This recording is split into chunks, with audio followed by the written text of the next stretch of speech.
Action तेज हो गया है और कहां कहां से तार जुड़ रहे हैं ये आपको बताते हैं। महाराष्ट्र के लातूर से तार जुड़े हुए हैं क्योंकि लगातार सीबीआई अब एक्शन मोड में आ गई है, जांच कर रही है। देवघर और हजारीबाग झारखंड से भी तार जुड़ते हुए नजर आ रहे हैं। आपको लगातार बता रहे हैं किस तरीके से आगे बढ़ रही है। पटना और मुजफ्फरपुर यानी कि बिहार से भी तार जुड़ते हुए नजर आ रहे हैं और उत्तर प्रदेश के प्रयागराज से भी तार जुड़ते हुए नजर आ रहे हैं। राजस्थान की बात करें तो देखिए झालावाड़ और जोधपुर का नाम भी सामने आ रहा है। तो ये तमाम वो शहर हैं जहां पर नीट पेपर लीक को लेकर जो तार है, शिकंजा जो है वहां पर कसा जा रहा है और लगातार आरोपियों की जो धरपकड़ है वो जारी है। और इसी बीच एक और बड़ी खबर का रुख कर लेते हैं, सीधे चलेंगे श्वेता के पास। तो देखिए, हम ये बता रहे हैं कि नीट पेपर लीक मामले में कैसे वो माफिया जो तंत्र चला रहा था उस पर अब शिकंजा कसा जा रहा है। जो लोग हैं उनको अरेस्ट किया गया है, 2 लोगों को अरेस्ट किया गया है जिनसे पूछताछ होनी है पटना में। लेकिन इससे अलग एक बात करते हैं, उत्तर प्रदेश में किस तरीके से माफिया को लेकर के एक्शन में सरकार नजर आ रही है। और ये जो एक्शन हो रहा है इसी पर बातचीत की गई है। डीजीपी से सवाल जवाब किए गए प्रशांत कुमार से और उन्होंने बताया कि जो स्मार्ट पुलिसिंग है उसकी वजह से ही ये जो माफिया तंत्र है इस पर एक बड़ा एक्शन जारी है। कैसे और क्या बातचीत की गई, सुनिए जरा।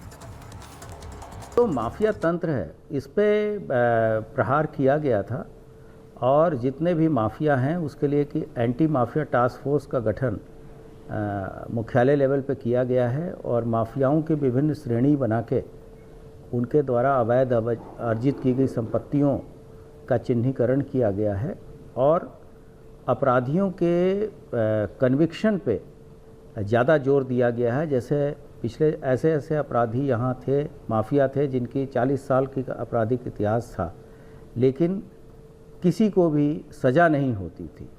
तो गवाहों को सुरक्षा देना, अच्छी पैरवी करना और उसके कारण लगभग हम लोगों ने माफियाओं जो आइडेंटिफाइड 68 माफिया हैं उनमें से माफियाओं और उनके जो साथी थे 85 लोगों को हम लोगों ने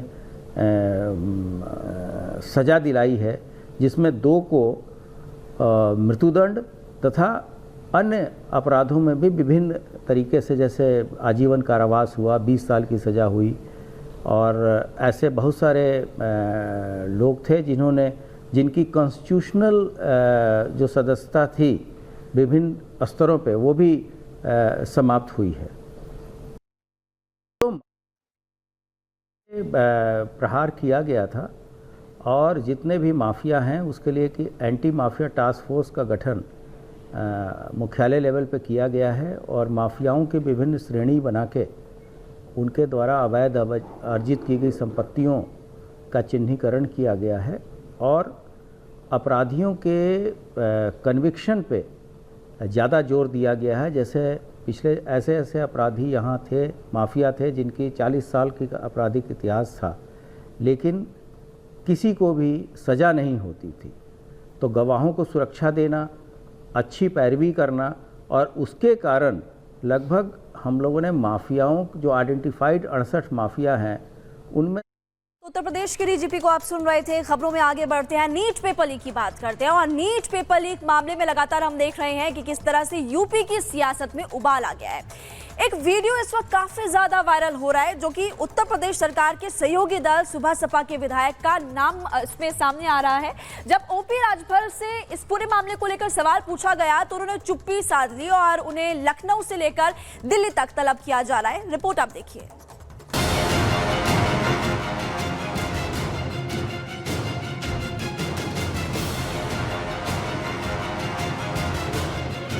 नीट पेपर लीक मामले की जैसे जैसे जांच आगे बढ़ रही है उसकी आंच एक के बाद एक कई राज्यों को अपनी जद में ले रही है।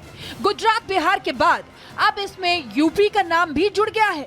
बिहार में गिरफ्तार एक आरोपी ने एनडीए के सहयोगी दल के एक विधायक का नाम लिया और वो है सुबह सपा विधायक बेदी राम। जैसे ही ओपी राजभर की पार्टी का नाम पेपर लीक में आया वैसे ही यूपी की सियासत में उबाल आते देर न लगी। बेदी राम का जैसे ही नाम आया वैसे ही ओपी राजभर को पहले सीएम योगी ने तलब किया और उसके बाद दिल्ली से बुलावा आ गया। सीएम योगी से मिलते हुए राजभर और उनके बेटे की तस्वीर सीएम ऑफिस की तरफ से पोस्ट की गई। मुलाकात को शिष्टाचार भेंट बताया गया, लेकिन सूत्रों के मुताबिक मुख्यमंत्री ने बेदी राम का नाम पेपर लीक में आने पर नाराजगी जताई है। वायरल हो रहे वीडियो पर भी योगी ने राजभर से सफाई मांगी है। वायरल हो रहे वीडियो में बेदी राम पेपर लीक और नौकरी देने का दावा करते दिख रहे हैं। एक एक परीक्षा में 40-40 लोगों की भर्ती कराता हूं कहते सुने गए। वहीं नीट और बेदीराम मामले के बीच ओपी राजभर दिल्ली आए। बेटे अरविंद राजभर संग अमित शाह और जेपी नड्डा से मुलाकात की। इस मामले पर जब मीडिया ने ओपी राजभर से बात की तो उन्होंने जवाब देने से इनकार करते हुए बेदीराम के ही पाले में गेंद फेंक दी।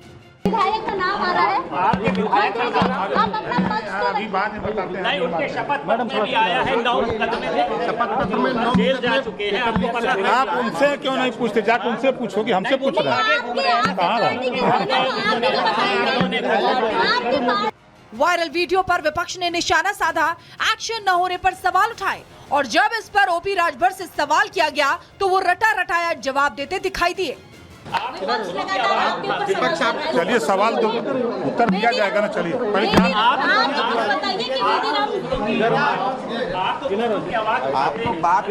आपके विधायक हैं सर, आपको बोलना आपका कुछ कहेंगे बाद में मिलिए तो बाद में। उत्तर प्रदेश से सूबा सपा के विधायक बेदी राम पर पहली बार पेपर लीक का आरोप नहीं लगा है। यह आरोप पिछले 24 साल से लगता रहा है।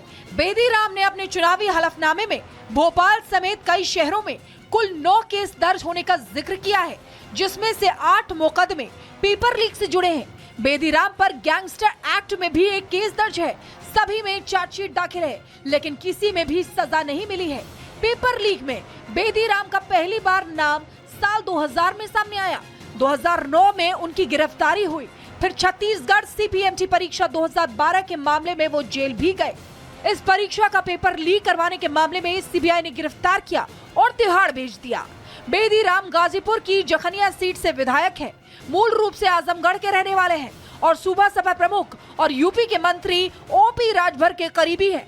जब रिपब्लिक भारत ने बेदी राम से बात करने की कोशिश की तो न सिर्फ उन्होंने वायरल हो रहे वीडियो को फर्जी बताया, बल्कि आरोपों से भी किनारा करते नजर आए।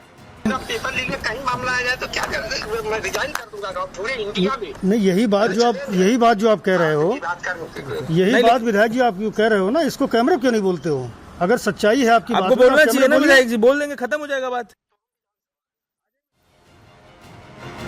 जिस नीट पेपर लीक विवाद ने पूरे देश में कोहराम मचाया हुआ है, उसमें सूबा सपा के विधायक का नाम जुड़ने पर विपक्ष हमलावर है तो बीजेपी एक्शन मोड में।